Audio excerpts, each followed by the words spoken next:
Mga ka-RSP, kayo ba ay may leftover na lechon na medyo nananawa na po kayong kainin? Isa sa paborito nating solusyon dyan ay ang lechon paksiw. Alamin po natin kung paano nga ba ito lutuin dito lang sa Sarap Pinoy. Kung may leftover lechon ka after a big celebration, huwag mong sayangin yan dahil sa kusina nating mga Pilipino, walang tapon. Lahat may second chance. At dito pumapasok ang isang ulam na siguradong paborito ng marami. Yan ay ang lechon paksiw.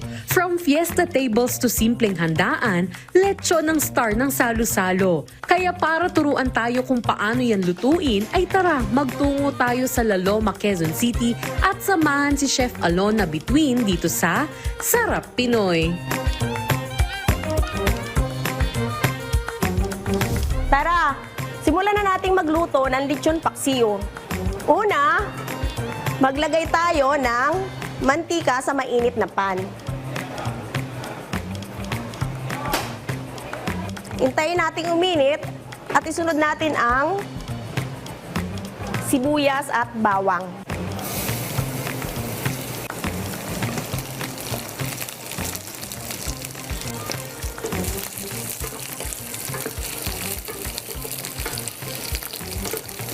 At isunod natin ang suka. Isunod natin ang toyo. Lagyan ng konting tubig.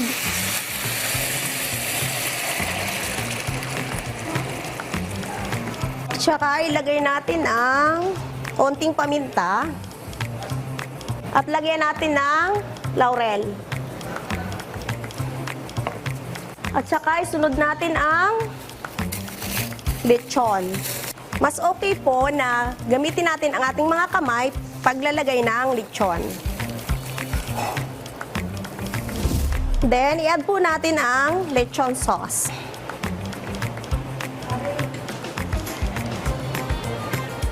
Haluin po natin. Kailangan po natin itong pakuluan hanggang sa lumambot po. Hintayin po natin siyang kumulo for about 10 minutes. Mag-add po tayo ng konting sugar. Haluin po ulit natin ng konti. Ayan, luto na ang ating lechon paksiw. I-transfer na natin siya sa isang plate.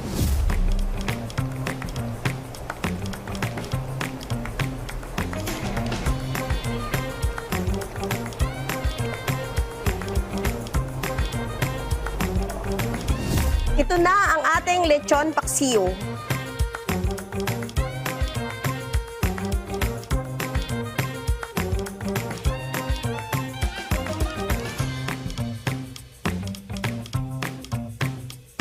Kaya kahit tapos na ang handaan, tuloy-tuloy pa rin ang saya. Dahil sa bawat pinggan ng lechon paksiw, ramdam mo ang warmth ng pamilya at sarap ng pagiging Pinoy. At kung gusto nyo naman balikan ang nakaraan nating episode, maaari nyo yan bisitahin sa aming official social media accounts at Rise and Shine Pilipinas sa Facebook, YouTube at Instagram, habang RS Pilipinas naman sa TikTok at X.